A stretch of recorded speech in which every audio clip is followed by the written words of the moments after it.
Muru-muru pi ora ngerti wong kesusu.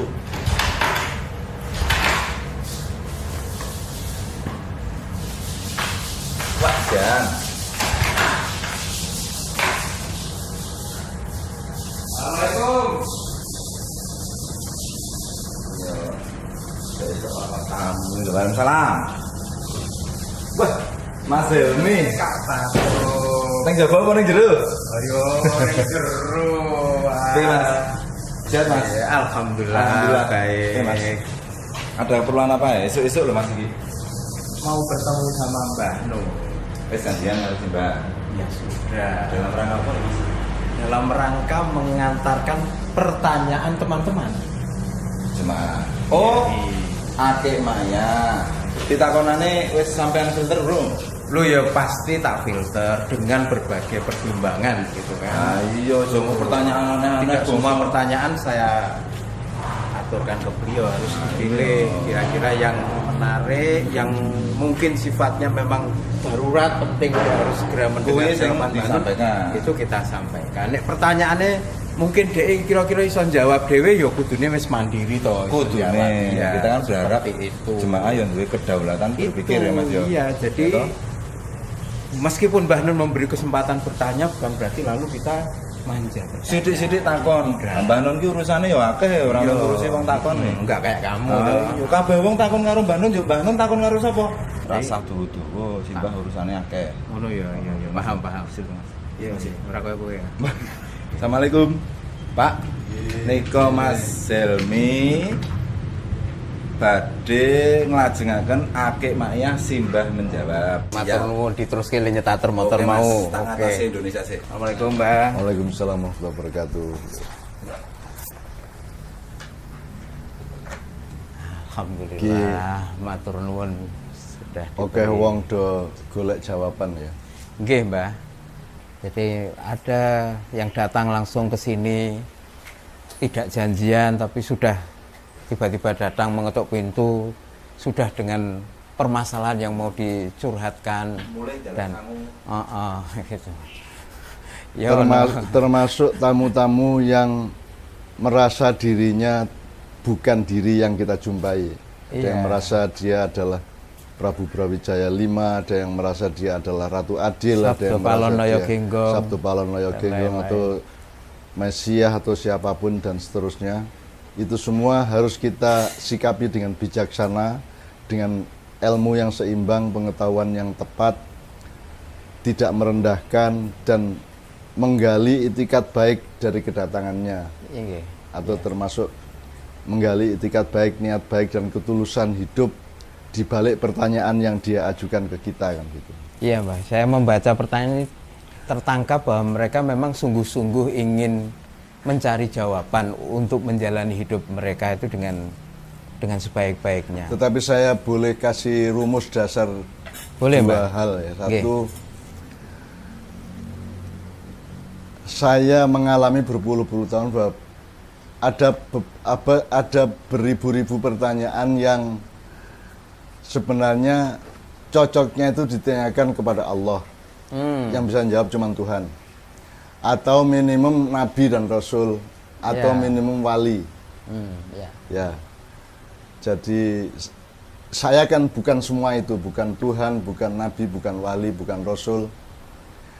Bahkan juga kalau pertanyaan kan biasanya ditanyakan kepada orang yang tahu lah. Orang yang tahu itu di alam modern kan disebut pakar. Atau yang menguasai ilmu ekspor gitu kan, seorang ahli. Nah saya kan juga bukan Tuhan, bukan Nabi, bukan Rasul, bukan wali, bukan ahli juga bukan. Sehingga saya bergeser ke poin yang kedua. Kadang-kadang pertanyaan itu sebenarnya sudah mengandung jawaban. Cuma dia mengalami keraguan atau kegamangan dan dia membutuhkan peneguhan aja. Karena dia secara rasional sudah menyebut juga alternatif jawabannya sebenarnya. Biasanya seperti itu. Nah sekarang kita coba urut aja, Hel. Kita coba urut pertanyaannya apa, nanti ada yang mungkin dialektis ya, pertanyaan 1, 3, 5 mungkin terkait satu sama lain, nanti kita improvisasi aja. Yang pertama dari AC. Bagaimana harus berdoa dan memohon ampun kepada Allah dengan kondisi saya yang tidak pernah sholat dan saya sudah menjalani maksiat, mabuk, madat. Kemudian ada satu lagi pertanyaan yang kurang lebih sama dari A. Saya malu beribadah sebab saya tuh masih maksiat. Sebab saya tidak ingin berada di zona hitam dan putih sekaligus. Saya menjadi tidak pernah sholat. Padahal saya tidak ingin termasuk golongan orang yang ketika susah mencari Allah, ketika senang melupakan Allah. Mohon bimbingan dari Mbah Nun. Jadi 2 pertanyaan yang kurang lebih sama, Pak. Jadi kan dibalik 2 pertanyaan itu sudah ada logika atau asumsi atau anggapan atau terminologi bahwa di satu via itu ada ibadah, berdoa, kabul, berbuat baik. Di lain via ada sesuatu yang dia sebut zona hitam itu apa, mabuk, zina, dosa dan seterusnya. Jadi sudah ada asumsi bahwa 2 hal itu kan berseberangan satu sama lain. Jadi sebenarnya dia 2 penanya ini sudah tahu jawabannya, sudah tahu jawabannya karena Anda tahu bahwa itu kan semacam persenyawaan kimia ya. Jadi kalau unsur A itu nggak bisa gabung sama unsur B. Misalnya ada, kalau asam sulfat berarti H2SO4, kalau NH3 berarti natrium trioksida misalnya gitu ya. Itu kan ada persenyawaan atau gabungan-gabungan atau perjodohan di dalam kehidupan yang Allah sudah tentukan dengan sunnahnya. Nah, demikian juga mabuk, zina kan tidak kompatibel dan tidak bisa bersenyawa dengan sholat, berbuat baik dan seterusnya kan begitu. Nah, Anda kan sudah tahu itu. Semua 2 pertanyaan tadi sudah mengandung pengetahuan tentang dikotomi antara 2 hal itu. Jadi sekarang yang butuh bimbingan bukan saya membimbing Anda, yang ada adalah Anda membimbing diri Anda sendiri. Anda sudah tahu kok. Sudah tahu kok. Nek saka aku ya kuwi karepmu piye? Nek aku ngomong kan ada 2 jawaban dari saya kalau saya dipaksa menjawab. Loh kok harus ngerti toh, kamu kan sudah tahu bahwa kalau Anda mabuk terus, Anda zina terus, maka itu tidak kompatibel dengan kabulnya doa Anda kepada Allah, bahkan Anda langsung merasa malu kepada Allah.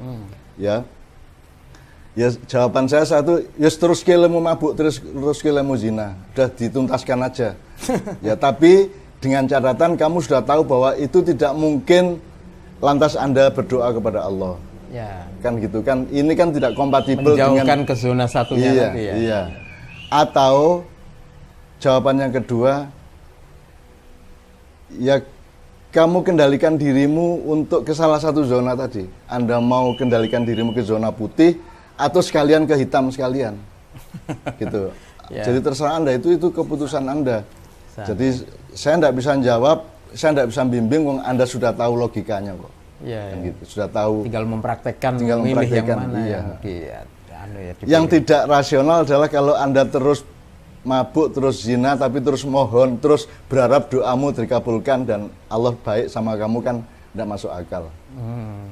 Wong kowe bendino mambutai ora tau adus kok arep yang-yangan, ya mesti ra entuk yang kan gitu kan. Gitu. Kan begitu. Jadi kan Anda sudah tahu logika dasar dari kehidupan bahwa 2 zona itu tidak bisa dipersatukan. Tapi memang secara umum dalam akhlak masyarakat memang ada wilayah kelabu, yaitu percampuran antara hitam dengan putih tadi itu. Gitu ya.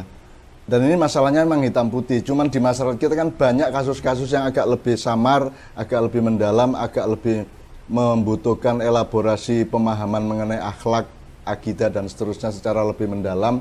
Di situ maka terjadi kelabu-kelabu tadi itu. Mungkin ada panduan latihan Mbah Nun untuk 2 kawan kita itu untuk misalnya memilih ke zona yang doa dengan dekat dengan Allah tadi itu, melangkah ke sana itu ada riadohnya mungkin yang perlu dilakukan. Di Ma'iyah kan saya sering menjawab atau ngasih tahu anak-anak jamaah ya. Anda mau jadi pendekar apa mau jadi orang biasa-biasa aja? Kalau Anda mau jadi pendekar, Anda lakukan yang Anda tidak sukai dan atau Anda tidak lakukan yang Anda sukai. Itu satu jenis riyadhah. Jadi saya suka mabuk, tapi mulai hari ini sampai tanggal sekian saya tidak akan mabuk. Bikin Nah, Anda memaksa diri Anda secara radikal sehingga Anda akan menjadi manusia yang lebih kuat, lebih tatak, lebih hebat daripada sebelumnya kan begitu. Nah, terserah Anda mau melakukan itu apa tidak. Tapi kan kalau rumus dasarnya di Ma'iyah kan, lakukan sesuatu yang Anda tidak sukai atau jangan lakukan yang Anda sukai. Mudah-mudahan Allah akan menciptakan proses keseimbangan dalam diri Anda dan membuat Anda teguh untuk memilih sesuatu yang kompatibel dengan Allah kan begitu. Ya riyadhahnya itu misalnya ini, sing enteng-enteng sih, saya suka lagu X, tapi saya tidak mau mendengarkan lagu X ini selama 1 bulan. Itu kan riyadhah namanya, itu kan berlatih, melatih psikologi kita, melatih batin kita. Gitu. Dan saya sering melakukan itu. Makanya saya kan suka jamu sepahit apapun saya minum. Kenapa? Karena urusan saya bukan rasanya di mulut dan lidah. Urusan saya adalah bahwa jamu ini akan menciptakan proses penyehatan tubuh saya. Maka saya minum jamu. Artinya melihat fokus yang prinsip dan esensial. Iya. Jadi makanya dunia kuliner ini kadang-kadang memang mengacau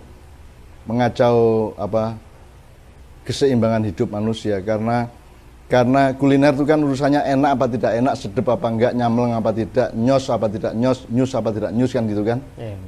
Padahal urusan kesehatan kan bisa terbalik. Ini ndak enak maka sehat, ini enak maka tidak sehat. Makanya sekarang yang sakit gula menjadi tidak bisa menikmati nikmatnya gula, yang sudah terancam oleh garam sekarang tidak bisa menikmati garam dan seterusnya. Itu Anda dipaksa oleh keadaan tubuh Anda. Nah, sekarang Anda yang memaksa tubuh Anda. Lakukan yang terbaik meskipun tidak enak. Lakukan yang paling sehat meskipun tidak enak. Dan jangan lakukan yang mengancam kesehatan dan kebaikan hidupmu meskipun dia sangat enak. Kalau Anda punya riyadhah seperti itu, maka Anda akan lahir menjadi manusia baru. Kalau pada kasus 2 teman kita, 1 bulan dia misalnya menempuh komitmen melakukan tidak melakukan apa yang selama ini dia sukai dalam hitungan 1 bulan, kira-kira yang terjadi itu apa, Mbak, reaksinya? Dia akan mengalami sesuatu yang baru. Dia akan menemukan bahwa apa yang dia pikir tidak enak itu ternyata ada kenikmatannya sendiri. Jadi manusia itu kan semua tertipu sebenarnya oleh kehidupan ini, oleh dunia. Yang dia pikir enak sebenarnya mengandung ketidakenaan yang lebih panjang. Apa yang sesaat tidak enak sebenarnya dia mengandung keenakan lebih panjang. Kan bisa begitu. Nah, satu-satunya cara untuk memahami dan mengenali atau mengetahui itu adalah Anda berriyadhah atau melakukannya dengan empiris. Jadi itu KKN, kuliah kerja nyatamu adalah real KKN ya. Real KKN. Jadi Anda kue senenganmu pacaran. Kue saiki kondo pacarmu iki aku riyadhah 3 sasi ya rasa ketemu ya gitu. Nek kue wani ngono kuwi, kue dadi menungso anyar kuwi. Wis elok entuk sertifikat khusus. Ya. Tapi apakah ini juga bagian dari latihan untuk sesuatu yang Mbah Nun sering sebut itu hakikat puasa. Kebaikan itu. Itu hakikat puasa. Hakikat puasa. Puasa itu adalah Anda tidak siap dan ikhlas tidak menikmati yang Anda suka dan Anda bahkan Anda mau berlapar-lapar, kan Anda tidak suka lapar. Kan lapar kita tidak suka. Tapi Anda mau berlapar-lapar, maka Anda mendapatkan dimensi yang lain, yaitu kebaikan, kekuatan, kesaktian, dan seterusnya. Ya. Jadi kita jangan tertipu oleh yang kasat mata atau yang kasat lidah, kasat telinga. Kasat telinga itu artinya terdengar sesaat seolah itu yang baik. Padahal kalau Anda mau mengelaborasi lebih lanjut, memproses, mendengarkan tidak hanya suara tapi juga nada, tidak hanya nada tapi juga irama, tidak hanya irama tapi juga pause di antara suara-suara, maka Anda akan menemukan hakikat yang lebih dalam dari kenikmatan hidup. Intinya semua itu nikmat sebenarnya. Yang terbaik dari Allah, maka Allah melarang ABC dan itu hanya jumlahnya cuma 3% dari seluruh kehidupan ya. Misalnya Anda makan kerbau, sapi, kambing, ayam boleh, hanya tidak boleh babi. Sebenarnya kan yang lain-lainnya boleh gitu kan. Gitu. Dan hanya sedikit Allah ngasih larangan itu, dan larangan dari Allah itu kan kenikmatan. Iya. Bahwa Sedikit Allah, tapi wafat ya. kenapa Allah melarang? Karena Dia ingin memberi kenikmatan kepada kita. Sebab begitu kita mematuhi bahwa untuk tidak melanggar larangan itu, Anda menemukan kenikmatan yang lebih sejati daripada kalau Anda melanggarnya. Kan gitu. Jadi rahasia hidup itu tidak terletak pada pengetahuanmu, terletak pada kemampuanmu dan ketahananmu, keteguhanmu untuk beriadah atau melaksanakan riset-riset pribadi. Apa ya? Penelitian-penelitian empiris dari jasad personal, kita. ya. Ya. Sebab lapar itu belum tentu jelek, kenyang belum tentu baik, kan begitu. Ya. Dan saya 50 tahun sejak saya SMP sampai sekarang itu kan mengalami sengaja atau tidak sengaja, beriadah atau tidak niatnya, tapi pokoknya saya mengalami seluruhnya itu ulang-alik tidak karu-karuan. Ya. Jadi misalnya sekarang Anda punya motor, sekali-sekali Anda niati tidak pakai motor seminggu. Anda jalan kaki, apa naik angkot, apa-apa. Pasti Anda akan mendapatkan nilai hidup yang luar biasa. Saya dulu kan jalan kaki. Saya kuliah dari Kadipaten ke Gedung Indo UGM itu ya jalan kaki. Cak Mif, kakak saya itu juga jalan kaki sepanjang 3,5 tahun ke Fakultas Farmasi dari Kadipaten. Kadipaten Aduh, UGM jauh loh. belum ada kol kampus, belum ada angkot, belum ada angkutan-angkutan itu. Iya. Dan itu memberikan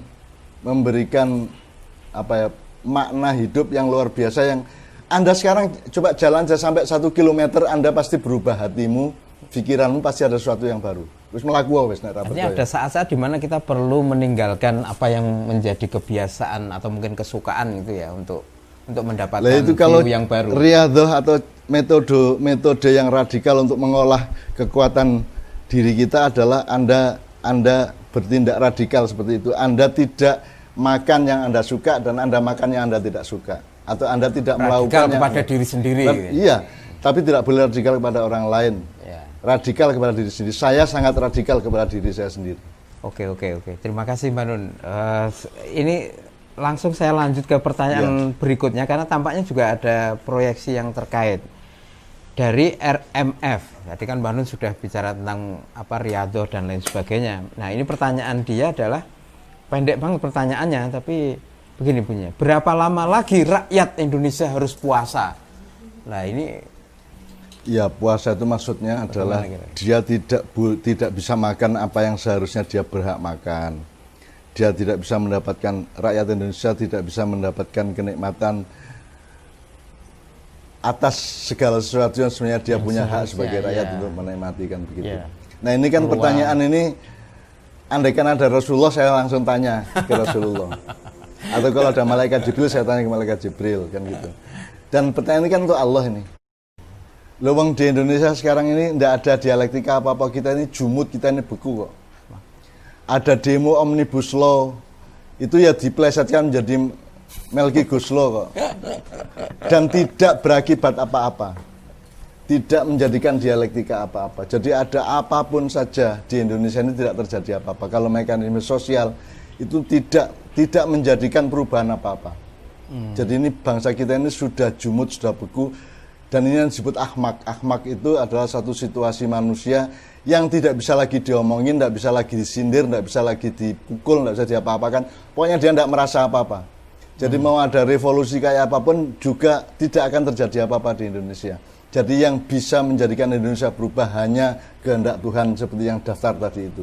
Itu wallahu alam. Jadi sampai kapan bangsa Indonesia berpuasa? Ayo kapan-kapan kita tanya langsung ke Allah atau sowan ke Kanjeng Nabi. Atau kalau di sekitarmu ada wali-wali atau habib-habib yang sering ketemu Rasulullah dalam mimpinya, tolong mbok tanya sama beliau, Bib, mbok kalau ketemu Rasulullah tanya bangsa Indonesia ini puasanya sampai kapan gitu.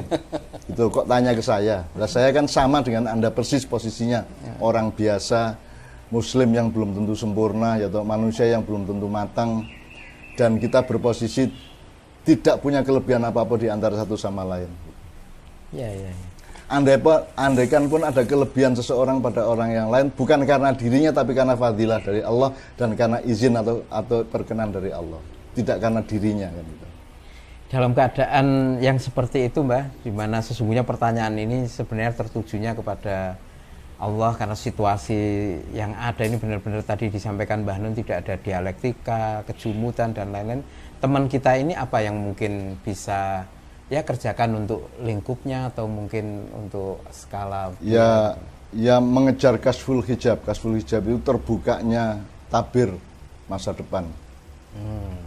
Jadi untuk itu ya Anda harus sering-sering merenung, Anda harus sering-sering wiritan setelah sholat, atau diem duduk tahiyat, atau duduk bersila lewat tengah malam, atau syukur banyak sholat malam.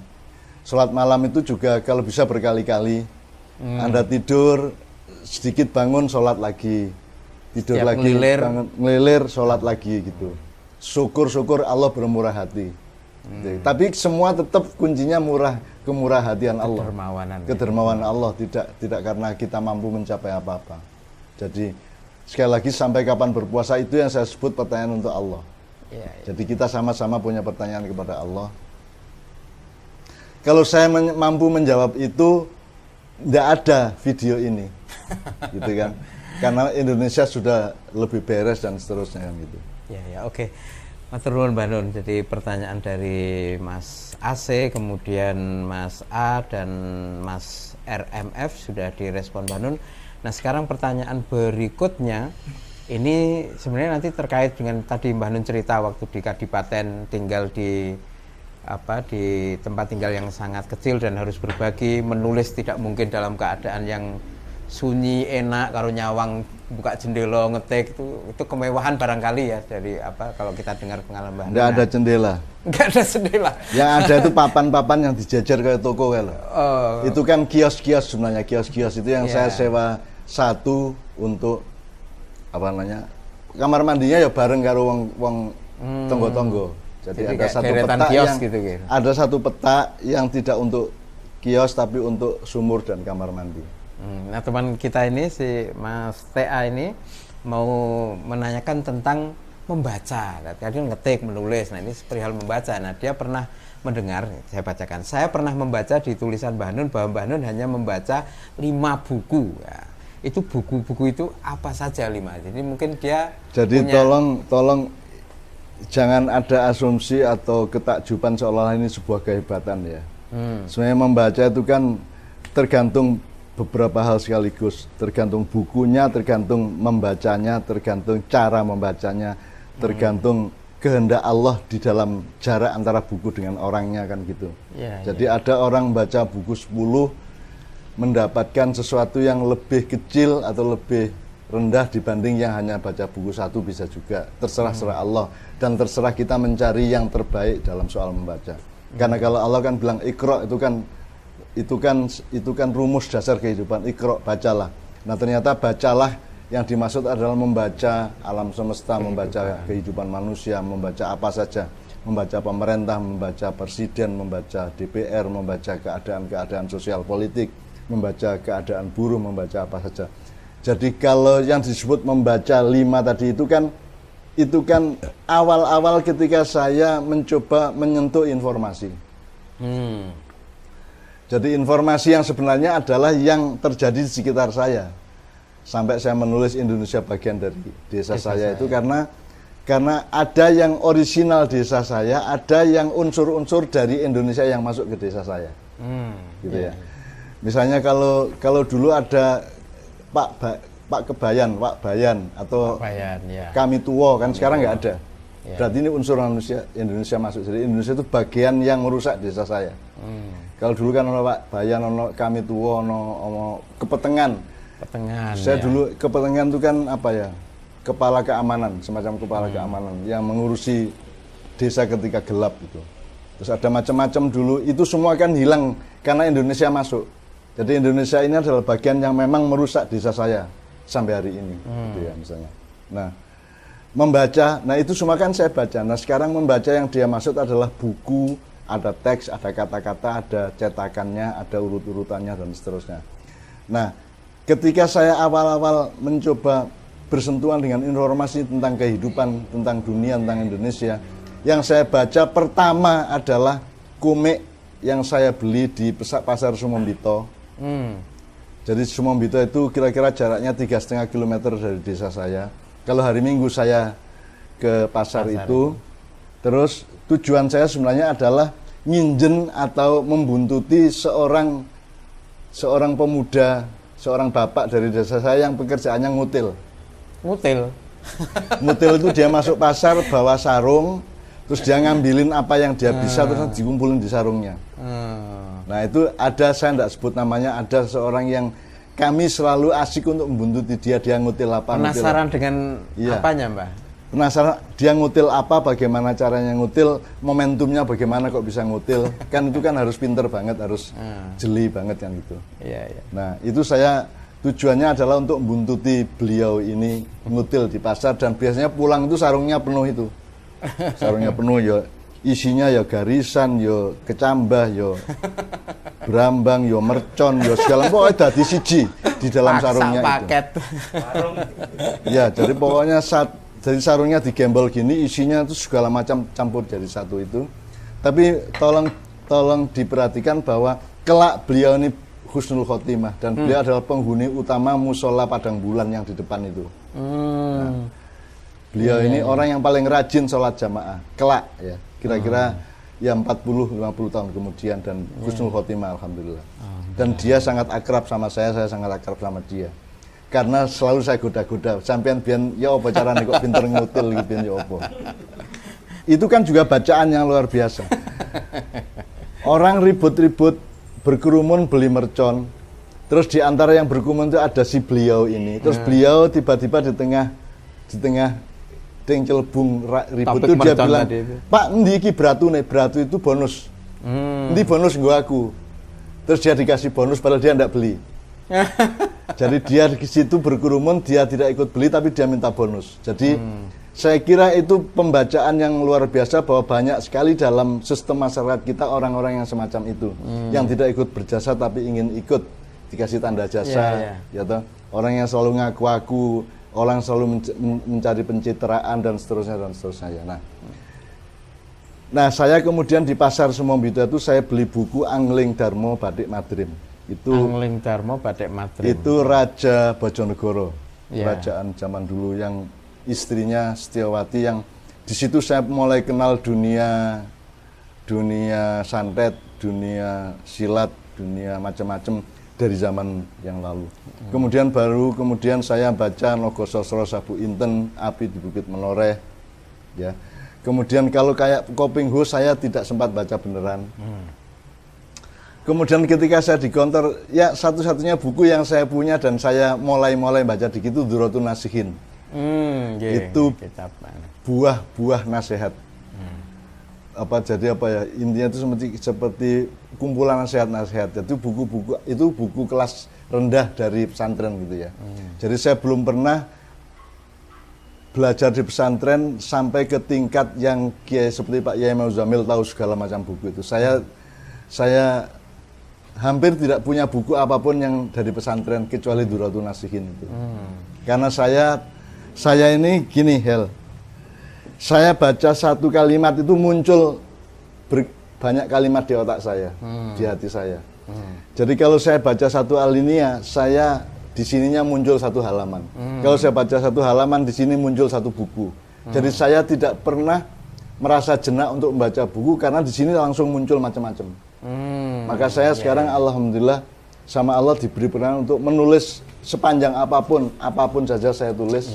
Itu karena bagaimana baca buku, saya dapat baca satu kalimat, di sini muncul 10 kalimat kan gitu. Membaca itu tergantung Anda subjeknya dari membaca itu ataukah Anda objek dari yang Anda baca. Dari yang dibaca.